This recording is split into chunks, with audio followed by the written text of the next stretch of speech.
Hi friends, this is Venkatesh Devasani. ఈరోజు మనం Telangana socio economic outlook 2025లో భాగంగా రెండవ చాప్టర్ అయినటువంటి స్థూల ఆర్థిక ధోరణిలో కొంత మేరకు గత వీడియోలో డిస్కస్ చేయడం జరిగింది. ఆ యొక్క వీడియోకు కొనసాగింపుగానే మరికొన్ని అంశాలను ఈ యొక్క వీడియోలో డిస్కస్ చేద్దామండి.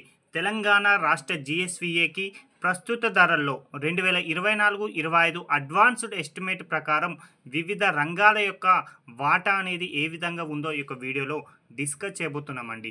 ఏం లేదండి, తెలంగాణ రాష్ట్రానికి సంబంధించినటువంటి జిఎస్విఏ అనేది 100% అనుకుంటే అందులో మనకి 3 రంగాలు ఉంటాయండి. మన తెలంగాణ రాష్ట్రానికైనా అది భారత్కు సంబంధించి అయినా 3 రంగాలు ఉంటాయి. అందులో ఒకటి ప్రాథమిక రంగం, రెండోది ద్వితీయ రంగం, మూడోది తృతీయ రంగం అండి. ఈ యొక్క 3 రంగాలు ఏ మేరకు వాటాను జిఎస్విఏకు కల్పిస్తుందో ఇక్కడ డిస్కస్ చేద్దామండి. 100% జిఎస్విఏ తెలంగాణ రాష్ట్రానికి మొత్తం అనుకుంటే అందులో వివిధ రంగాలు ఎంత మేరకు తమ యొక్క వాటాను అందిస్తున్నాయో గనక పరిశీలిస్తే ఇందులో ప్రాథమిక రంగం చూడండి 17.3%తో 17.3% వాటాను కల్పించడం జరుగుతుంది.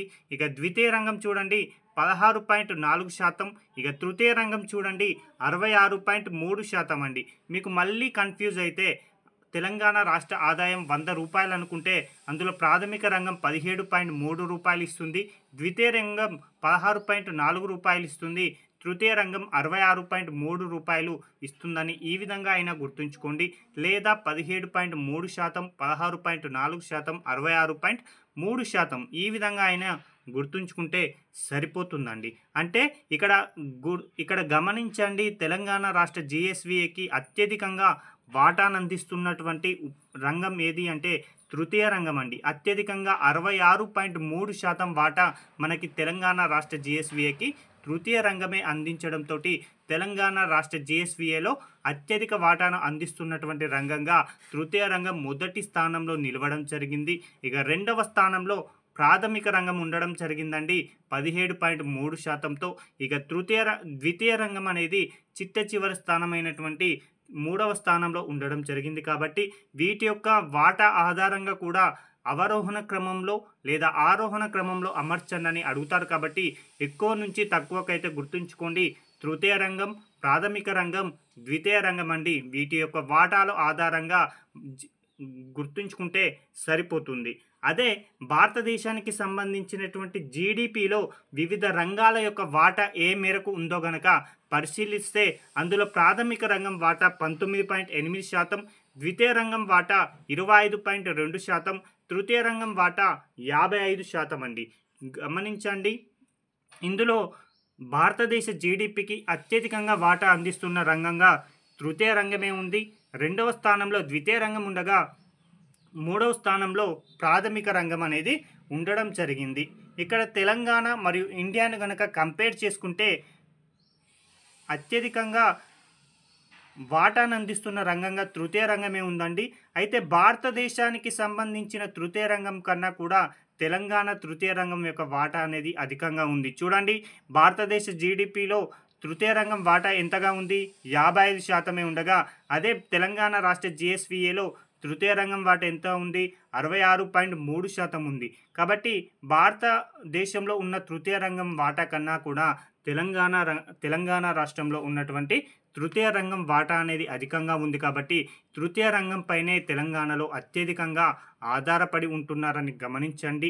ఇక ద్వితీయ రంగం వాటా భారతదేశంతో పోల్చితే తెలంగాణలో వాటా అనేది తక్కువగా ఉండడం జరిగింది.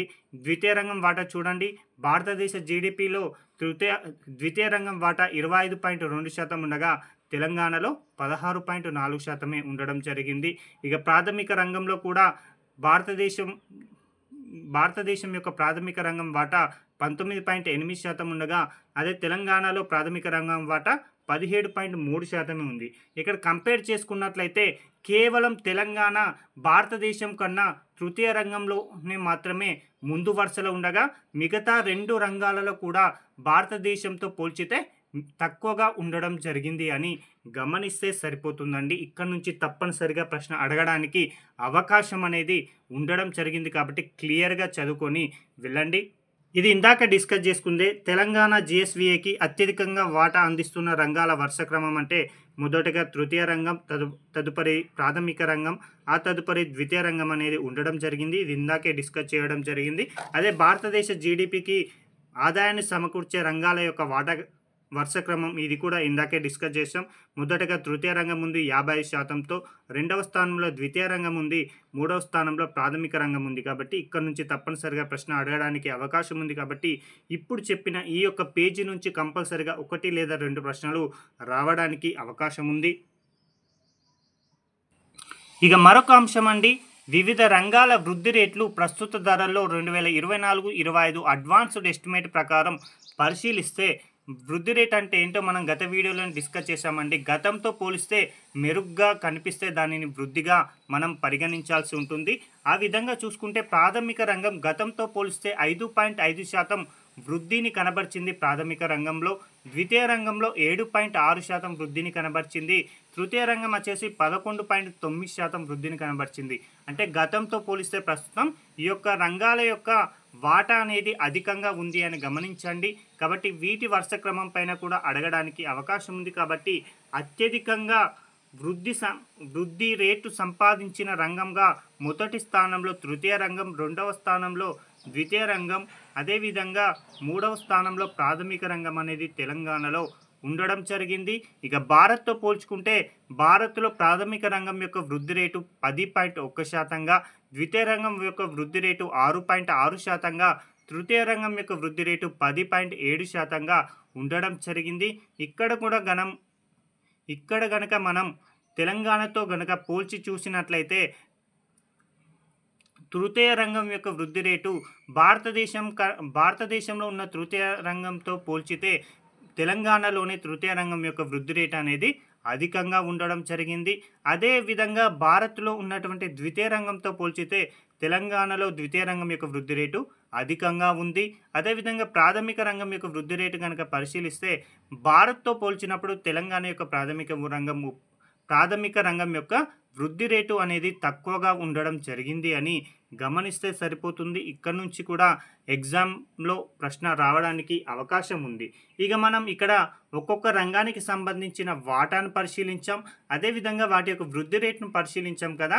ఇప్పుడు ఒక్కొక్క రంగానికి గురించి విశ్లేషణ కనుక చేసినట్లయితే రంగాల వారి విశ్లేషణలో ముందుగా ప్రాథమిక రంగం గురించి డిస్కస్ చేయబోతున్నామండి. అసలు ప్రాథమిక రంగంలో ఏ ఉపరంగాలు ఉంటాయో మనకు తెలిసి ఉండాలండి. వ్యవసాయం మరియు దాని యొక్క అనుబంధ కార్యకలాపాలన్నీ కూడా ప్రాథమిక రంగంలోకే రావడం జరుగుతుంది. అందులో వ్యవసాయానికి సంబంధించి ప్రాథమిక రంగానికి సంబంధించినటువంటి ఉపరంగాలను కనుక పరిశీలిస్తే పంటలు, పశు సంపద, అటవీ సంపద, మత్స్య సంపద, అదేవిధంగా మైనింగ్, క్వారింగ్ ఇవన్నీ కూడా వ్యవసాయం మరియు దాని యొక్క అనుబంధ కార్యకలాపాల కింద ప్రాథమిక రంగం పరిధిలోకి ఇవన్నీ కూడా రావడం జరుగుతుంది. అయితే 2024-25 అడ్వాన్స్డ్ ఎస్టిమేట్ ప్రకారం రాష్ట్ర GSVAలో ఇక ప్రాథమిక రంగం వాటా అనేది ఎంతగా ఉంది ప్రస్తుత ధరల ప్రకారం అంటే 2,56,498 కోట్లండి. డైరెక్ట్ ప్రశ్న అడగవచ్చు. ఏ విధంగా అడుగుతారంటే 2024-25 అడ్వాన్స్డ్ ఎస్టిమేట్ ప్రకారం ప్రస్తుత ధరల్లో తెలంగాణ రాష్ట్ర GSVAకి ప్రాథమిక రంగం యొక్క వాటా ఎంత అని అడుగుతాడు. కాబట్టి 2,56,498 కోట్లని గుర్తుంచుకోవాలి తప్పనిసరిగా. అదేవిధంగా వృద్ధి రేటు ఎంతగా ఉంది అంటే మనం ఇందాకే డిస్కస్ చేసుకున్నాం. ప్రాథమిక రంగం యొక్క వృద్ధి రేటు గతంతో పోల్చుకుంటే 5.5% వృద్ధినైతే కనబరిచింది. అదేవిధంగా ఈ రంగం వాటా GSVAకి ఎంతగా ఉంది అంటే 17.3%గా ఉండడం జరిగింది. కాబట్టి ఇక్కడ చెప్పే ప్రతి అంశం కూడా చాలా ఇంపార్టెంట్గా గుర్తుంచుకోండి.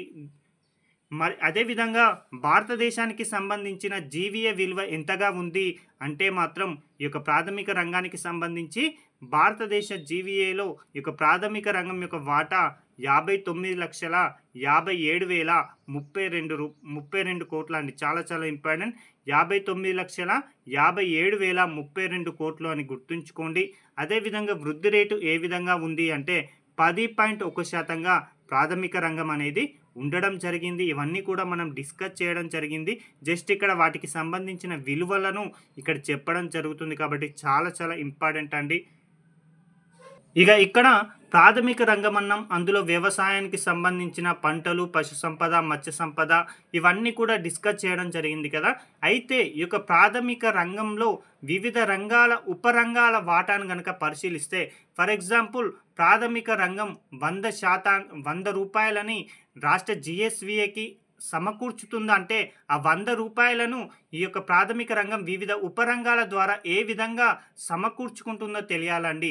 ప్రాథమిక రంగానికి 100 రూపాయలు వస్తున్నాయి అంటున్నాం కాబట్టి ఆ 100 రూపాయలు అనేది ఏ రూపాలలో ఏ ఉపరంగాలు సమకూర్చుతున్నాయి, ఎంత మేరకు సమకూర్చుతున్నాయో తెలిసుండాలండి. అందులో భాగంగా పంటలు 41.6% వాటాను కలిగి ఉంది ప్రాథమిక రంగంలో. అదే పశు సంపద 40.1% వాటాను కలిగి ఉంది. అదేవిధంగా మైనింగ్ క్వారింగ్ వచ్చేసి 13.3% వాటాను కలిగి ఉంది. ఫిషింగ్ అండ్ ఆక్వాకల్చర్ 2.7% వాటాను కలిగి ఉంది. అటవీ సంపద వచ్చేసి 2.3% వాటాను కలిగి ఉందండి. ఏం లేదండి, మనం ప్రాథమిక రంగం 100 రూపాయలను సమకూర్చుకుంటుంది రాష్ట్ర జిఎస్విఏకే అంటే ఈ 100 రూపాయలు అనేది ఏ విధంగా వస్తుందో పరిశీలిస్తున్నాం. అందులో పంటలో 41.6%తో అగ్రస్థానంలో ఉండడం జరిగింది. వీటి వరుస క్రమం పైన ఎగ్జామినర్ గతంలో పలుమార్లు ప్రశ్నలు అనేవి అడగడం జరిగింది కాబట్టి మళ్ళీ అడగడానికి అవకాశం ఉంది కాబట్టి గుర్తుంచుకోండి. పంటల వాటాతో మొదటి స్థానంలో ప్రాథమిక రంగంలో మొదటి స్థానంలో పంటలు ఉందండి 41.6%తో. రెండవ స్థానంలో పశు సంపద ఉంది. మూడవ స్థానంలో మైనింగ్ క్వారింగ్ ఉండగా చివరి స్థానంలో అటవీ సంపద అనేది ఉండడం జరిగింది. వీటి వరుస క్రమం పైన తప్పనిసరిగా ప్రశ్న అడుగుతారు. 1కి 2 సార్లు చదువుకొని వెళ్ళండి. ఇక తెలంగాణకు సంబంధించి మరొక రంగం ద్వితీయ రంగం అండి. చాలా ఇంపార్టెంట్ ద్వితీయ రంగం అండి. అసలు ద్వితీయ రంగంలో ఉన్నటువంటి ఉపరంగాలు ఏవో కూడా మనకు తెలుసుండాలి. అందులో ఉన్నటువంటి ఉపరంగాలలో తయారీ రంగం ఉంది, నిర్మాణ రంగం ఉంది, విద్యుత్, గ్యాస్, నీరు ఉంది, మరియు ఇతరాలు కూడా ఉండడం జరిగాయి. అయితే 2024-25 అడ్వాన్స్డ్ ఎస్టిమేట్ ప్రకారం ప్రస్తుత ధరల ప్రకారం ద్వితీయ రంగం వాటా అనేది జిఎస్విఏకి ఎంత సమకూర్చుతుంది అంటే 2,43,081 కోట్ల రూపాయలను ద్వితీయ రంగం సమకూర్చడం జరుగుతుంది కాబట్టి చాలా ఇంపార్టెంట్. అదేవిధంగా ద్వితీయ రంగం వాటా రాష్ట్ర జిఎస్విఏలో 16.4% అనేది ఉంది. అదేవిధంగా వృద్ధి రేటు వచ్చేసి 7.6%గా ఉండడం జరిగింది కాబట్టి చాలా ఇంపార్టెంట్ అండి. ఇవన్నీ కూడా మనం ఇందాకే డిస్కస్ చేయడం జరిగింది. అదేవిధంగా భారత జీవీఏ విలువ ఎంతగా ఉంది ద్వితీయ రంగానికి సంబంధించి అంటే 75,55,002 కోట్లుగా ఉండడం జరిగింది. అదే వృద్ధి రేటును కనుక పరిశీలిస్తే 6.6%గా ఉండడం జరిగింది.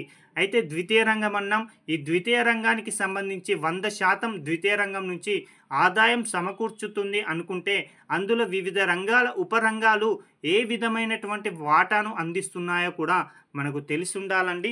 కాబట్టి చూడండి 2024-25 అడ్వాన్స్డ్ ఎస్టిమేట్ ప్రకారం ప్రస్తుత ధరల ప్రకారం ద్వితీయ రంగంకి ద్వితీయ రంగానికి సంబంధించిన ఉపరంగాల వాటాను కనుక పరిశీలిస్తే ద్వితీయ రంగం 100% అనుకుంటే వాటిలో ఉన్నటువంటి ఉపరంగాలు ద్వితీయ రంగానికి ఏ విధమైనటువంటి ఆదాయాన్ని సమకూర్చుతుందో చూద్దామండి. తయారీ రంగం 54.3%, నిర్మాణ రంగం 33.2%, విద్యుత్, గ్యాస్ వచ్చేసి 12.5% అండి. కాబట్టి ద్వితీయ రంగానికి అత్యధికంగా వాటాను సమకూర్చుతున్నటువంటి ఉపరంగం ఏది అంటే తయారీ రంగం మొదటి స్థానంలో, నిర్మాణ రంగం రెండవ స్థానంలో, విద్యుత్, గ్యాస్ వచ్చేసి మూడవ స్థానంలో ఉండడం జరిగింది. కాబట్టి చాలా ఇంపార్టెంట్ అండి. మళ్ళీ చెప్తున్నానండి, రాష్ట్ర జిఎస్విఏకి ద్వితీయ రంగం 100 రూపాయలు సమకూర్చుతుంది అనుకుంటే అందులో ఈ యొక్క 100 రూపాయలను వివిధ ఉపరంగాలు ఏ విధంగా సమకూర్చుతున్నాయి అంటే అత్యధికంగా తయారీ రంగం 54 రూపాయలు ఇస్తుంది, నిర్మాణ రంగం 33 రూపాయలు ఇస్తుంది, విద్యుత్, గ్యాస్ వచ్చేసి 12.5 రూపాయలు ఇస్తుంది. ఇవన్నీ కూడా ద్వితీయ రంగంలో వివిధ ఉపరంగాల వాటాను గుర్తుంచుకుంటే సరిపోతుందండి.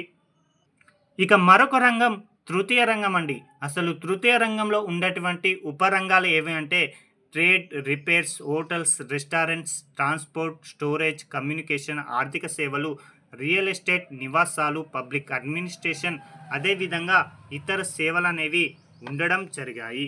అయితే 2024-25 అడ్వాన్స్డ్ ఎస్టిమేట్ ప్రకారం ప్రస్తుత ధరల ప్రకారం తృతీయ రంగం వాటా ఏ విధంగా ఉంది అంటే 9,83,529 కోట్లు అనేది ఉండడం జరిగింది. చాలా చాలా ఇంపార్టెంట్ అండి. తృతీయ రంగం యొక్క వాటా ఎంత ఉంది అంటే 9,83,529 కోట్లు ఉండగా వృద్ధి రేట్ వచ్చేసి 11.9% ఉండగా తృతీయ రంగం వాటా జిఎస్విఏలో 66.3%గా ఉండడం జరిగింది. ఇక భారతదేశానికి సంబంధించిన జీవీఏ ప్రస్తుత ధరల ప్రకారం 1,65,02,859 కోట్లు అండి. చాలా చాలా ఇంపార్టెంట్. 1,65,02,859 కోట్ల తృతీయ రంగం వాటా అనేది ఉండడం జరిగింది.